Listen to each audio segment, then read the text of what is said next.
Clémenceau, Landru et les théories du complot, une causerie de Bruno Fulini donnée au musée Clémenceau le 13 juin 2023, autour de l'exposition Focus, Clémenceau et la justice, et déclinée en podcast. Épisode 3, l'enquête de l'inspecteur Belin. Eh bien, ce petit escroc, donc, va ainsi, devenu assassin, va ainsi prospérer dans l'impunité la plus totale pendant 5 ans. Pourtant, des femmes disparaissent, et ces disparitions sont signalées. Aussi isolées soient-elles, elles ont des parents, elles ont quand même quelques proches, elles ont une concierge. Et on s'étonne qu'une dame d'un certain âge, aux habitudes bien réglées, tout à coup disparaisse, l'appartement est vidé, on n'a aucune explication, c'est curieux. Et comme ça se passe à Paris, eh bien ces disparitions sont signalées à la préfecture de police, et à l'époque, à la préfecture de police, il y avait un lieu spécifique qui était surnommé le bureau du mystère, où on signalait les personnes disparues. Et les témoignages qu'on en a montrent que, sans doute, on enregistrait les disparitions, mais que derrière, il n'y avait pas forcément un grand déploiement de zèle pour mener l'enquête, a fortiori pendant la Grande Guerre, où les forces de police, je vous l'ai dit, étaient plutôt dirigées vers d'autres tâches, et a fortiori, s'agissant de femmes d'un certain âge, elles sont parties avec un amant, faut pas s'en préoccuper plus que ça. Ce qui va tout changer, c'est que les familles de 2 disparus, sans se coordonner, toutes les 2 écrivent, non pas à la préfecture de police à Paris, mais à la mairie de Gambais. Petite localité aujourd'hui des Yvelines, à l'époque de Seine-et-Oise, et pour dire voilà, c'est curieux, ma sœur, ma fille a disparu, et la dernière nouvelle que nous avons d'elle, c'est un séjour qu'elle a fait à Gambais auprès d'un monsieur Guillet qui habite là-bas. Auriez-vous des renseignements, monsieur le maire? Or, à Gambais, c'est un jeune maire qui vient d'arriver et qui est intrigué par 2 lettres distinctes qui se ressemblent tellement. Alors lui, évidemment, il alerte les autorités. Et là, comme on n'est pas dans Paris même, le signalement va suivre un autre canal et par le procureur qui lui-même va alerter la première brigade mobile. La première brigade mobile, donc qui est à l'époque rue Grefful, pas très loin de la Madeleine, et à la brigade mobile, elle est compétente pour Paris, mais un peu en concurrence avec la préfecture de police, et puis également dans ce qu'on appelle la banlieue à l'époque. Et à cette brigade, eh bien, on donne ce petit dossier, 2 lettres, c'est pas grand-chose. On donne ce petit dossier à un certain inspecteur Belin. Belin, c'est un très grand flic. À ce moment-là, il est encore en début de carrière. Il va se révéler, on va le retrouver dans plein de grandes enquêtes sous la Troisième République. C'est à lui qu'on va faire appel pour essayer de débrouiller l'affaire Prince en 1934. Mais son premier grand succès, c'est cette affaire. Et quand je parle de succès, le mot est mince, puisque Landru, qui opère, je vous l'ai dit, dans une impunité totale depuis 5 ans, va tomber en moins d'1 semaine. 1 semaine d'enquête sérieuse, d'enquête à la Mobilard, d'enquête telle que les a voulu Clémenceau, va mettre hors d'état de nuire cet assassin. Que fait Belin ? Je fais vite, on pourra y revenir si vous le souhaitez. En fait, d'abord, il refait le travail qui a été fait mollement, pas très bien par ses collègues de la préfecture de police, qu'il méprise un peu. Si on lit ses mémoires, on voit bien que c'est pas le grand amour entre les mobilards. Mais je veux pas entrer dans ces considérations-là. Disons qu'il trouve qu'on n'a pas bien traité ce dossier, et donc il reprend les choses à l'origine et il va voir les familles à l'origine des 2 lettres. Et il se fait assez mal accueillir, d'ailleurs, par la sœur d'une des 2 disparues, qui, elle, ne fait pas la différence entre ces forces de police, et qui ne comprend pas pourquoi on vient l'interroger sur des choses qu'elle a déjà dites. Donc, il la décrit comme une brune pyrénéenne. On imagine une femme de caractère, qui a été par ailleurs occupée dans sa cuisine, et qui l'a assez mal reçue. Et donc, battant en retraite, mais assez finement, Belin lui dit, écoutez, c'est pas grave, mais je vous laisse ma carte si jamais, voilà. Il laisse sa carte avec un numéro de téléphone. Les mobilards ont le téléphone. De même qu'ils ont des automobiles.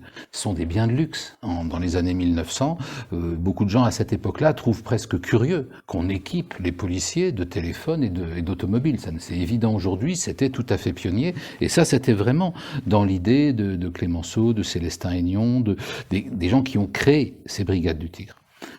Eh bien, alors il y a plusieurs hypothèses. Je vais rester sur la plus simple. Mais quelques jours après cette visite, la sœur en question, la brune pyrénéenne, se promenant pas très loin de son lieu de travail, rue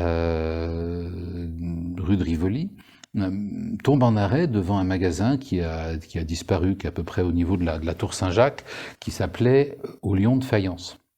Si vous allez sur place, vous verrez encore des petits lions sculptés sur la façade. C'était un grand magasin de vaisselle. Et là, ce barbu qu'elle avait vu jadis avec sa sœur disparue est là avec une autre femme. Et ils sont en train d'acheter un service de vaisselle. Alors, évidemment, normalement, il ne devrait rien se passer. Que peut-elle faire, cette pauvre femme? Oui, mais elle a une carte de visite avec un numéro de téléphone. Et donc, elle peut alerter très vite cet inspecteur Belin, qui est très réactif, qui saute dans une automobile. Alors là, il n'y a pas d'auto disponible chez les mobilards, mais il saute dans un taxi, il va faire une note de frais élevée, il a le droit de le faire, et il arrive. Évidemment, le barbu est déjà parti, mais enfin, on a une piste. Le magasin vient de fermer. C'est pas grave, on refait une note de frais, on va chez le patron du magasin pour lui faire ouvrir. Le patron dit « Ah ben non, moi je veux bien, mais c'est un de mes employés qui ferme et qui a les clés, qui habite en banlieue sud. » On refait une note de frais, on va chercher l'employé, on va le réveiller, et en pleine nuit, on rouvre le magasin, on regarde dans les livres, et oui, le mystérieux barbu, qui a commandé tout un service, et bien évidemment n'est pas parti chargé de ce service. Il a laissé lui aussi une carte de visite pour le faire livrer au 76 rue Rochechouart. Et donc, en moins d'une semaine, Belin a une adresse. Alors évidemment, au petit matin, il se précipite là-bas et il n'y a personne. Donc on suppose que le barbu a d'autres endroits où vivre. Peut-être a-t-il senti qu'il avait été aperçu par quelqu'un. Bon, en tout cas, pendant plusieurs jours, il est introuvable. Mais Belin ne lâche pas. Et alors, ce qui est remarquable, je vous parlais de motivation, c'est que bon, les effectifs de la première brigade mobile sont pas énormes.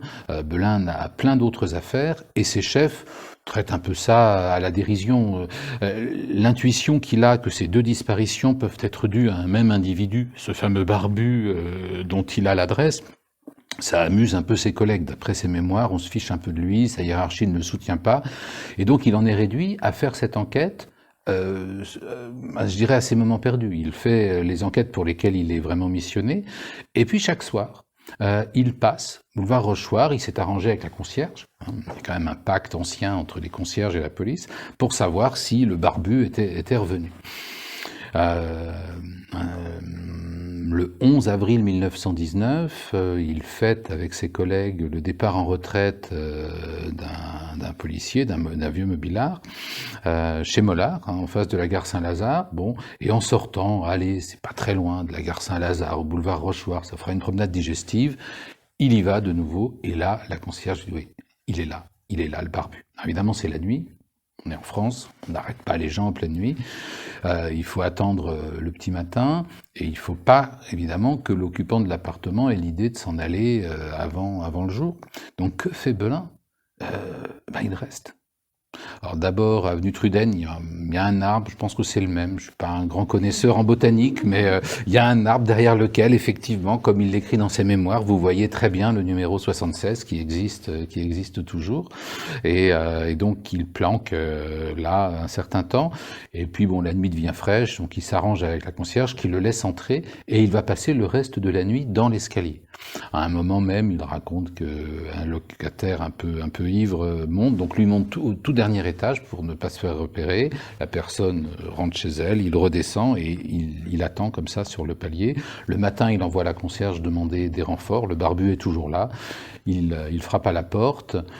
On entrouvre, les policiers poussent et on arrête ce mystérieux barbu. Normalement, il s'appelle Guillet, d'après la carte de visite laissée au Lion de Faïence. On l'amène rue Grefful pour l'interroger. Au moment de monter, il laisse tomber dans le caniveau de petites choses bizarres. Bon, et Belin, évidemment, voit cela, ramasse les objets. Ce sont 2 calepins pleins d'inscriptions qui vont se révéler intéressantes, car Landru est aussi un graphomane.